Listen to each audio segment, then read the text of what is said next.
had like a reoccurring dream, or maybe you've had a dream that's really interesting, you're wondering what it means, well, we are welcoming this morning Damien Nordman from the School of Metaphysics in Dallas back to the broadcast this morning to talk about dream interpretation. I'll tell you something, Damien, last time you were on the show, we had a lot of people writing in wanting you to kind of interpret their dreams too. So what I find interesting is that there's usually a common theme in dreams that means kind of the same thing every time, doesn't it? Well, there is a universal language of mind. That's what we call it, because we found at the School of Metaphysics from over 40 years of research, there are common symbols, there's common themes, there's common places that people find themselves in dreams. So yes, the people essentially are dreaming the same things. However, it's always going to be also very individual to the dreamer based upon your thoughts, how you're feeling, and of course what's happening to you in your life. So what you're saying is we're all dreaming the same thing, just we have our own individual variation of it? Well, I'm saying that the common dreams, like for example being naked in a dream, flying in a dream, falling in a dream, not being prepared for a test, not being prepared for work. I mean, I could go on and on about all the different commonalities that again and again and again and again, after you interpret hundreds or thousands of dreams, they just keep showing up. Okay, I've got a question for you, because it's a dream that I've had for years, and I only have it every once in a while, but it's the same one every time. And it's about a place, and I wish I knew where this place was, because it's so beautiful, and it's like there are high mountains all around me. It's almost like I'm in a canyon, and it's very comforting, and it's very lush and green. And I through the dream, I'm thinking while I'm dreaming, like, this is home. This is where I'm supposed to be.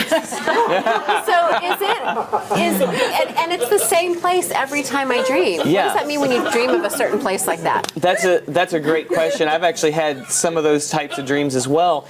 And you got to realize that when you're dreaming, you actually are in a different type of existence. We call it the inner levels of your mind. We call it subconscious mind. There's lots of words for it. The Tibetans would have words for it. You know, all these different ways of basically describing your inner self or your inner mind.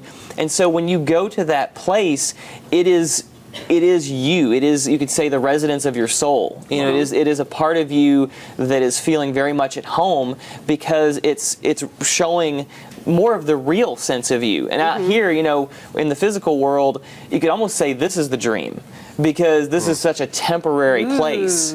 You know, it's such, you know, we're only here for 60, 70, 80, maybe 100 years, and then where do we go? Where do we exist after that? So when we have anxiety dreams, do they usually mean we're having anxiety, or do they mean something else? Absolutely. I mean, that is one of the great things about dreams, is that if you're scared running for your life in a dream, well, you've got some kind of fears that you need to pay attention to. In other words, the dream's saying, hello, you're not looking at what's going on during the day, you're afraid and you're pushing it down, so it's time to wake up to it. So anxiety plays itself out in your dream. Absolutely. Whatever that anxiety is. Anxiety, fear, also your joys, also your sense of freedom or the loves that you have play themselves out in your dream. It's always going to be a reflection of your state of awareness. I have one. Should I go? Do we have time? Can I do mine? Yeah, let's go there. Let's go there now. Recurring dream. I have it like yours. Not all the time, but I've had it all my life.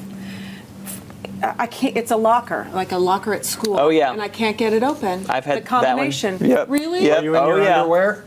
No, I have a rockin' outfit on. I'm always in my underwear in that dream. I just and Tidy whities, really they're disgusting. Would you let her tell her story? I have a fear of combination locks because of it. I don't know. And having just talked about it today, I wonder if I'll have it tonight. Yeah, if you think about it, when you're having difficulty accessing what you need in life. In other words, we all have a mind. We all have a mind that can access ultimately anything, because our mind is beyond our brain. It's infinite. We have access to infinite resources, infinite possibilities. So if you'll look very closely on the nights when you have that dream, there was probably something you were finding trouble accessing what it was you needed in your life at a particular moment throughout the day, or maybe the whole day you just felt off in that way where I don't quite know what's going to fulfill me or what's going to bring me what I need. I hate lockers. Wow. Okay, there's another really interesting one that we're going to talk about when we come back. A dream that a lot of people have. Maybe you've had it at home. Have you ever dreamt that your teeth have fallen out? It actually, see, people in the audience have. No. It actually means something really interesting. We're going to talk about that when we come back. Stay with us.